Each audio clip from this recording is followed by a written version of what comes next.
আপনি কি জানেন সফল এবং ব্যর্থ মানুষের মধ্যে সবচেয়ে বড় পার্থক্য একটাই, সেটা হলো চিন্তা। আর যদি আজ আপনি এই একটি কথা নিজের মাথায় বসিয়ে নিতে পারেন, তাহলে দুনিয়ার কোনো শক্তি, কোনো পরিস্থিতি বা কোনো মানুষ আপনাকে হারাতে পারবে না। যদি শুধুমাত্র এই কথাটা আপনার মনে গেঁথে যায়, তাহলে জীবনে কেউ আপনাকে হারাতে পারবে না। কিন্তু কথা হলো, এই কথাটা বোঝার আগে আপনাকে নিজেকে একটা প্রশ্ন করতে হবে। প্রশ্নটা কি শুনবেন? আমি কি নিজের জীবনের আসল মালিক, নাকি শুধু পরিস্থিতির দাস? এটাই হলো সেই প্রশ্ন। মানুষের কাছে সবচেয়ে শক্তিশালী জিনিস হলো তার ব্রেন, মস্তিষ্ক। কিন্তু এই মস্তিষ্ক যদি ভুলভাবে প্রোগ্রাম হয়ে যায়, তাহলে সেটাই হয়ে যায় আপনার সবচেয়ে বড় দুর্বলতা। আপনি ভাবুন তো, যদি একটা কম্পিউটার ভাইরাসে ভরে যায়, তাহলে সেটা আর কোনো কাজেই আসে না। ঠিক তেমনি যদি আমাদের মস্তিষ্কে ভয়, সন্দেহ, হারের ভয়, নেতিবাচক চিন্তা আর আমি পারবো না, আমার দ্বারা হবে না, এইসব কথাগুলো ভরে যায়, তাহলে তো আমাদের জীবন ধ্বংস হয়ে যাবে। আর এই কথাগুলোই আমাদের জীবন সত্যিই ধ্বংস করে দেয়।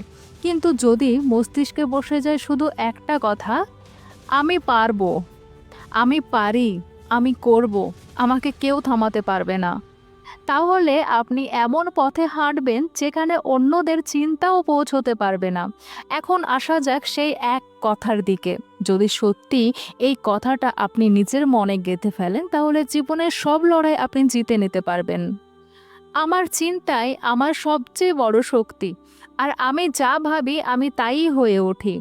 আপনি নিজের সম্পর্কে কি ভাবছেন সেটাই ঠিক করে দেয় আপনি কি হবেন, কোথায় পৌঁছাবেন আর কতটা পাবেন। যদি আপনি নিজেকে ভেতর থেকে হেরে যাওয়া একজন মানুষ ভাবেন, তাহলে বাইরের দুনিয়াও আপনাকে ঠিক তেমনভাবেই ব্যবহার করবে। কিন্তু যদি আপনি নিজের মস্তিষ্ককে বুঝিয়ে দেন, আমার কিচ্ছু যায় আসে না লোকে কি বলছে, পরিস্থিতি কেমন, আমি থামবো না, তাহলে আপনার চিন্তায় আপনার ভবিষ্যৎকে আবার লিখে দেবে। মনোবিজ্ঞানীরা বলেন, the brain believes what it here's repeatedly. মানে আপনি বারবার যা নিজেকে বলেন, মস্তিষ্ক সেটাকেই সত্যি ধরে নেয়। মানে যদি আপনি রোজ নিজেকে বলেন আমি ভয় পাচ্ছি, আমার দ্বারা হবে না, তাহলে আপনার মস্তিষ্ক সেই ভয়কে বাস্তব বানিয়ে দেবে। কিন্তু যদি আপনি রোজ সকালে রাতে বলেন আমি পারবো, আমি পারি, আমি যোগ্য, তাহলে কিছু সপ্তাহের মধ্যে আপনার মস্তিষ্ক রিপ্রোগ্রাম হতে শুরু করবে। একজন ছেলেকে নিয়েই বলি, সে ছিল গ্রামের গরিব পরিবার থেকে, পড়াশোনা ঠিকঠাকই ছিল, সবাই বলতো তুই কিছু বড় হয়ে করতে পারবি না, কিন্তু সে একটা কথাই বলতো, আমি যেটা ভাবি আমি সেটা হবই, এ দুনিয়া কে কি বলে সেটা আমার কোনো যায় আসে না। আজ সেই ছেলেটি কোটি কোটি মানুষকে অনুপ্রাণিত করছে, কারণ সে আগে নিজের মস্তিষ্ককে জিতেছিল, আর মস্তিষ্ককে জয় করার পর দুনিয়াকে জয় করা সহজ হয়ে গেছিল। মানুষ হার মানে কারণ তাদের কাছে রিসোর্স নেই, এমন নয়, তারা হার মানে কারণ তাদের সঠিকভাবে চিন্তা করার পদ্ধতি নেই। এই দুনিয়ার সবচেয়ে বড় দারিদ্র্য হলো চিন্তার দারিদ্র্য। আপনার টাকা লাগবে না, সম্পর্ক লাগবে না, কারো সাহায্য লাগবে না, আপনার শুধু দরকার নিজের মস্তিষ্ককে রিসেট করার। আজ থেকেই, এখন থেকেই একটা রুটিন বানান।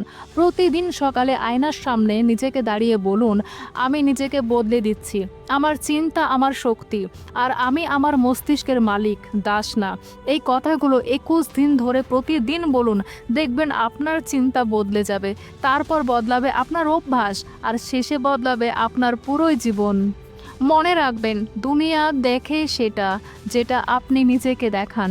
আজ আপনি নিজের ভেতর থেকেই এই কথাটা বসাতে পারেন, আমার চিন্তাই আমার শক্তি, আর যতক্ষণ না আমি নিজে হেরে যাই, ততক্ষণ কেউ আমাকে হারাতে পারবে না। তাহলে আপনাকে থামানোর মতো কেউ এখনো জন্মায়নি। বন্ধুরা, ভিডিওটা যদি সত্যি ভালো লেগে থাকে, চ্যানেলটিকে লাইক, সাবস্ক্রাইব অবশ্য করবে। হেলদি মোটিভ সবসময় সঙ্গে রয়েছে। ভালো থাকবে, সুস্থ থাকবে।